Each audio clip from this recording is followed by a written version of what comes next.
make money creating and entertaining. Is that a good answer? That's a perfect answer. Because I like doing it. I don't know. I like to. I've always wanted to do it, but I didn't think it was something, I guess, feasible for someone like just in Michigan who, doesn't have industry connections. But I always knew I wanted to do it, and so I think that's what drives me to create and entertain, is because it's what I always wanted to do, and I want to figure out how to do it successfully. What's been my favorite moment on the P-Boys? There's this guy who used to be on a lot. I don't remember his name, like Rake or Steak or something like that. Any moment he's on was one of my favorite moments because he was a funny guy. But I we had a comedian of note recently. His name is Mike Racine, who like for the Cumtown fans. I don't know if you guys are fans of Cumtown. Cumtown funk you up? No, Cumtown is a podcast. Justin, do you know what Cumtown is? No, okay. Never mind. But for the Cumtown fans, it was like one of the biggest like comedy podcasts. But he was a regular like guest on the Cumtown, and he was like friends with those guys. So it was cool to like be kind of connected to that sort of universe. And then we got roasted in the Cumtown subreddit, which is kind of a big deal for like Cumtown fans to be, destroyed in the subreddit. So that was pretty cool. Can you say we like who's that encompassed? Me and my co-hosts, Malachi, who's like one of my newer co-hosts, a more recent addition to the P-Boys. He's like a little Twinkie boy, and they were having a field day, which is like shut up twink. Like they called him the That's Dope Twink because he said that's dope so much. So it was kind of funny to slam him for that. There's this Assyrian comic, Paul Elia. He's a big influence for me, and I just want to do his exact material. If I could just go on stage and do his material, that'd be a dream come true. How does it feel being an Assyrian king? Being an Assyrian king, I don't think I'll ever achieve the Assyrian kingdomship until I finally, just destroy my Chaldean hair. I just got to cut that part out, and then just go full Assyrian, and then I think finally then I'll reach the Assyrian kingship. Well, I mean, it seems like you got the Sargon Akkad beard going. Oh, you told me about that before. What is that again? Yeah, like the Assyrians had like these crazy beards and all this artwork and all the carving and stuff, and you just have a very Assyrian beard starting. Yeah, that's what it was. Once I accepted my destiny of being Assyrian, I grew out the beard. Yeah.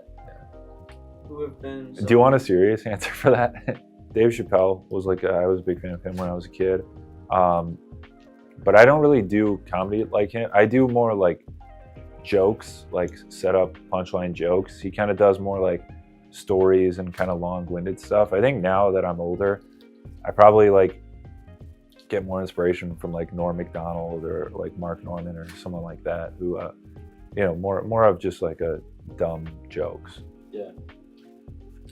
Is Amy Schumer? Is she a big influence? She's a big influence on my dude. I can tell. I could, she had that TV show Inside Amy Schumer. Yeah. Dude, I wish I could be inside Amy Schumer. Dude, you dress like Steven Spielberg right now. I just realized that. Damn, dude. You're going full Spielberg. I'm trying. That's what the hat is for. I'm like, all right. If you think your jeans. You're like reading notes. Like, you've done more preparation for this interview than I ever have for any interview I've done. That's probably not true. No, I don't prepare anything. I only have like 8 questions. All right. What was it again? I didn't hear. What do you remember when I was on Andrew's show and I just kept fucking with him the whole time? Well, it was the best because I was directing the show. So I was just like me and the audio kid were just laughing. That was so much fun. I felt kind of bad after, but I watch it back every once in a while. And I'm like, this is so fun. That was legendary. Yeah. Like you whenever Andrew was going to go like say something or like his he had the music guest on, you or Riley just had like some like outlandish shit to say. Yeah. But you were dressed up as I was dressed as Uncle Mafia, and he was dressed up as Batman. Yeah. Yeah. It was funny because he kept calling him depressed Batman, and I'm like, he's just Batman. He's not depressed Batman. Like that. I don't know why he kept calling him that, but it was just so funny. Yeah. Oh man, there's so many of them. I'll say my current co-hosts of the People is Matt Yari, who you met, I believe. He's the Jewish guy. Yeah. Matt Lemonsack, and Malachi, who's the That's Dope twink. They're a good crew of nasty boys who I make good jokes with. Yeah. Well, I mean, it's because I never really had. I guess Brad was a comedian, but I was gonna say he wasn't like super active though. I never had active comedian co-hosts, and since we're all like pretty active and we all go to mics together and like we do shows together and shit, I feel like we sort of have a good riffing flow of like bits and jokes and talking shit, and like we know what to say to each other.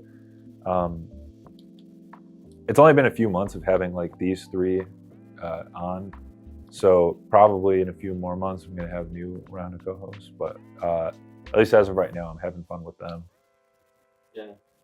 Well, that's something I always noticed is like it seems like you have like a good group of people and then like and then no one. Yeah. Yeah. Well, for a while like you had like just whoever on for a while, and then it was like then you have like the established co-host again, and then it kind of so I mean it started off as me and my friend Liam, who we went to high school together, and then we worked at like this tutoring center together, and he's the one who I started like doing sketches and podcasts with.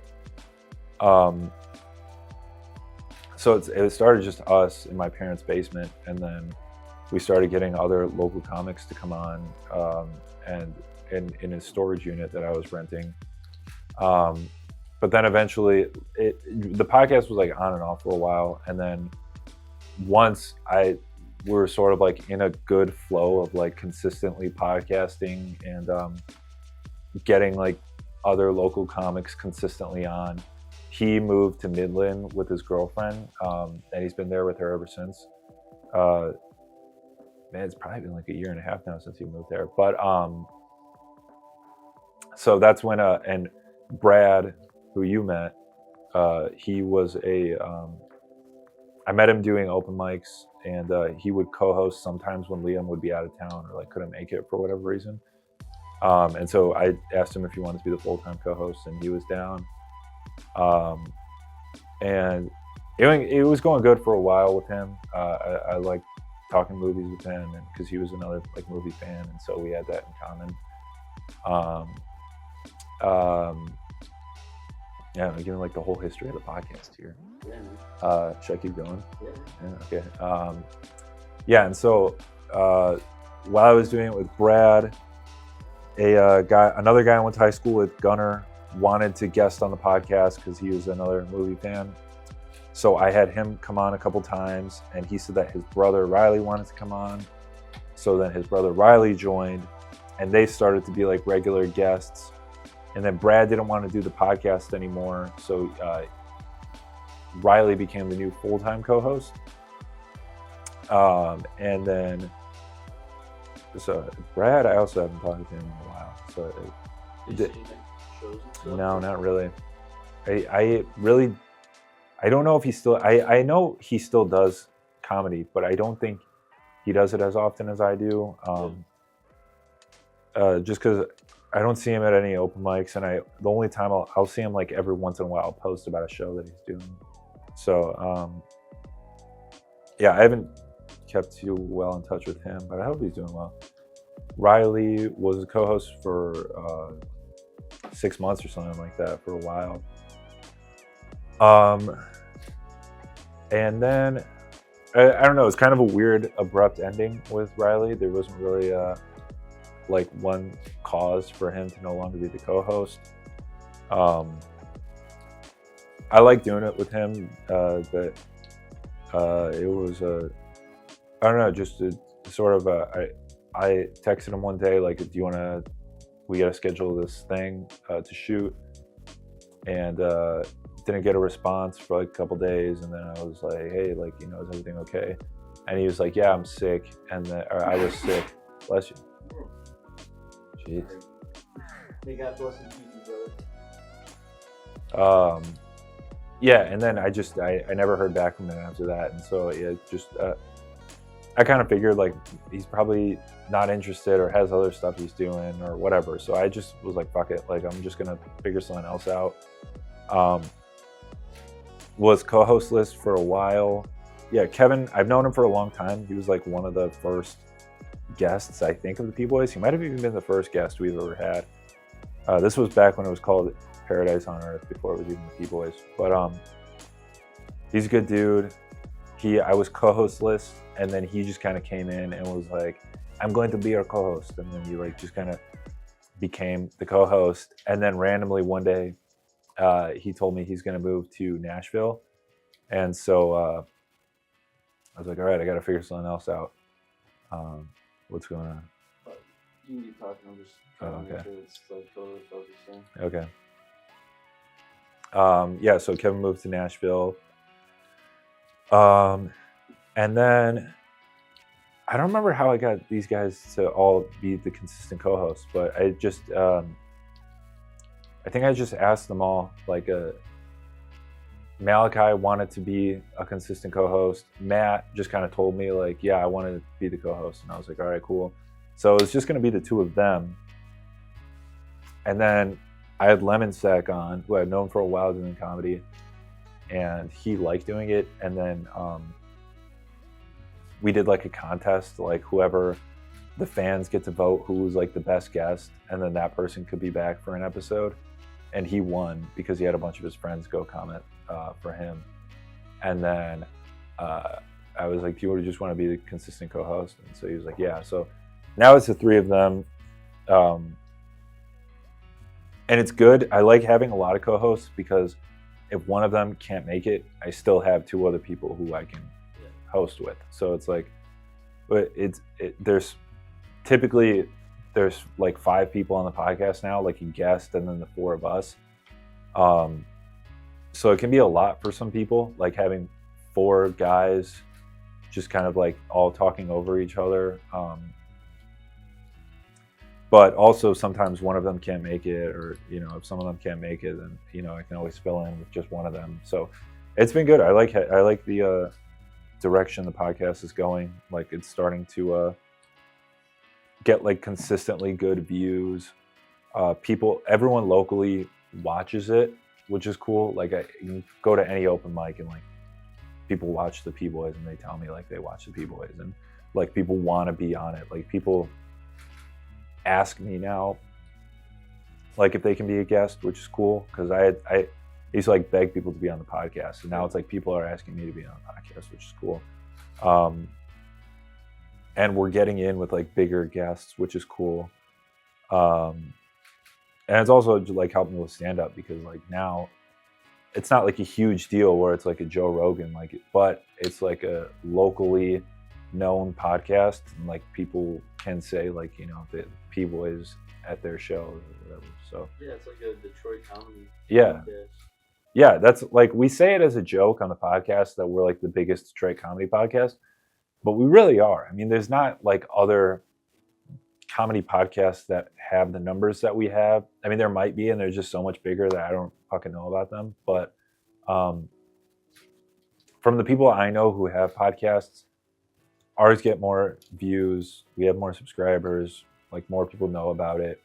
More people want to be on it. So I think it's kind of in a good groove right now, until like we finally get canceled for, you know, whatever we say that takes it too far. Yeah. So I want to get to a point where like I can make multiple short films a year, and maybe like, you know, a couple features. That's like a down the line thing. Like, I mean, the goal is like to make features, obviously, but at least in the foreseeable future, I want to be able to make a few shorts a year that gets some sort of recognition or notoriety, and then make like a big feature that's like, you know, I can submit to festivals or whatever. And then also like start producing films and short films and documentaries for other people who maybe don't have the equipment or the knowledge or like the drive to like create something on their own, like you know, helping other people. Like, you know, everybody wants to like make a film or like make they want to make their idea, but they don't know how to, or they don't have the right equipment, or they think they need to like do this or that. And so if I can create this platform that other people can, you know, use, I feel like it's like Hollywood is over. Like, you know, it's nobody gives a shit about like Hollywood anymore. Everyone watches YouTube. Everybody like watches the shit that they want to watch. Everybody like just listens to podcasts and whatever.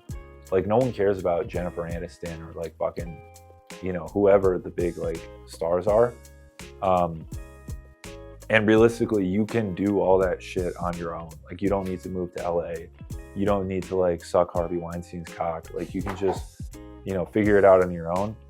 But I think there's still a learning gap of like, okay, that just because I have an iPhone and I can make something on my iPhone doesn't mean it's going to be a big hit or people are going to watch it or I can be successful off of that. But if I can help people get to that point, like, it'd be pretty fucking cool. Because then there can be like that big film scene here in Detroit, and like, you know, people will want to come here and make their shit here, and I don't have to leave my home. Like, I can just stay. The goal is just to make shit and to be able to make a living off of it. Whether it's podcasts, movies, TV shows, sketches, like news shows, social media content, TikToks, like, you know, just like for myself, selfishly, you know, I want to be able to do that. But it's like the Barstool model, like, you know, Barstool Sports. Yeah.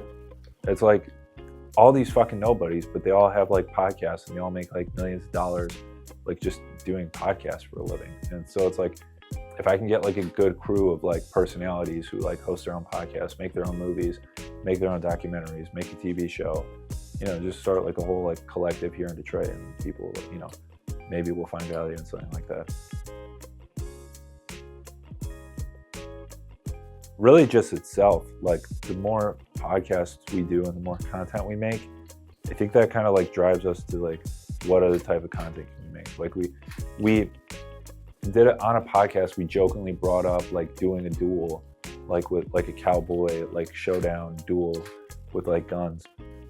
And then we actually went out and did that. Yeah, I think just, you know, figuring out what it is that you want to like make and then taking it from there. Because it was like when I started, I just wanted to do sketches, but it's hard to like make a new sketch every single week because it's like the ideas just aren't good, or it's going to take too much work or energy to put together this podcast, and you only have a couple days to get it done.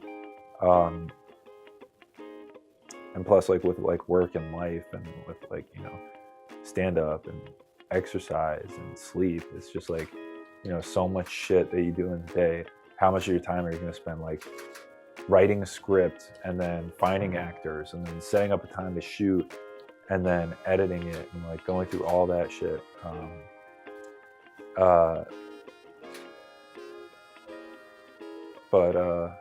Yeah, I don't know. Just being funny. Like, that's just, I want to make entertainment. Like, I just want people to be entertained. I don't know. We get a lot of good ones. A lot of people get like upset by hate comment. I do sometimes, where I'm just like, fuck, like every comment is just like, these guys suck, these guys are gay, like kill yourselves, like shit like that. I think I could see why a lot of people give up because it is pretty demoralizing. You just get so much negativity. I like some of it because it's like when they like just say dumb things about you. It's like, all right, that's, you know, you got me good on that one. Sometimes it'll be something like, you know, oh, like get a real job or like give up or like you know, where they'll say something that's like, oh shit, like they really like, you know, Well, a lot of times people are like kind of jealous of you in a way because yeah, you're out doing something, you know, or at least trying. I mean, that's like, on the one hand, it's like, yeah, we're saying like offensive things and like making offensive jokes, like, and like making content despite the fact that we're nobodies and that like nobody asked us to do this. So it's like they're right in that aspect, and it's like if I can say whatever I want, they should have the right to say whatever they want back to me.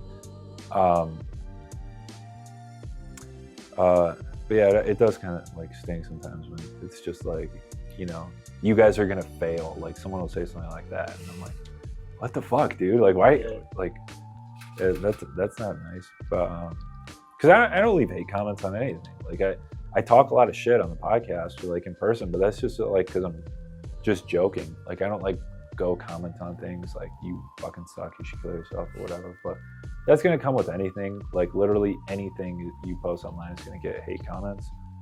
But I like this stuff when Malachi was getting roasted by the Compound fans because What are they saying about it? I mean, like they were just saying like this podcast sucks. This podcast is just rip off Cometown. Like these guys are gay. Like these guys just, you know, that type of stuff. But I think that's funny because now we get to like kind of show off with that. Like, look, we got slammed in the subreddit, and it's like funny. Yeah. Yeah, I don't know. I think that I like that. That's my message about dealing with hate. Just learn how to deal with it better, or stop posting stuff online.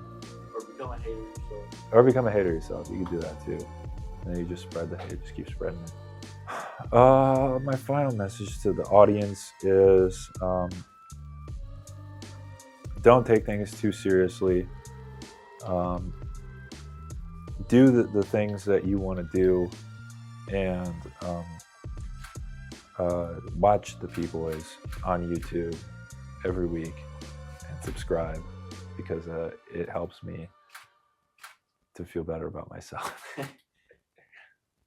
What would you come back on this show again? On the Drake show? Whatever the Drake. the title of this ends up. Yeah, the Drake 30 for 30.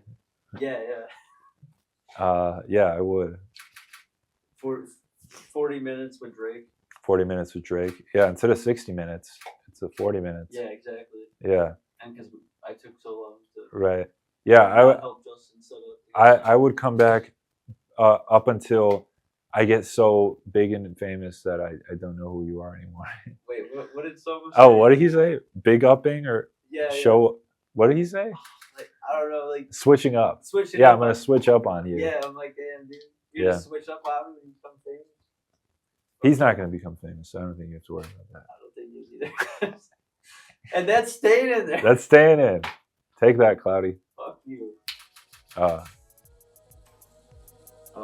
Yeah, I guess we done though for nice. Yeah, thanks for doing this. Yeah, thanks for letting me be your first documentary subject.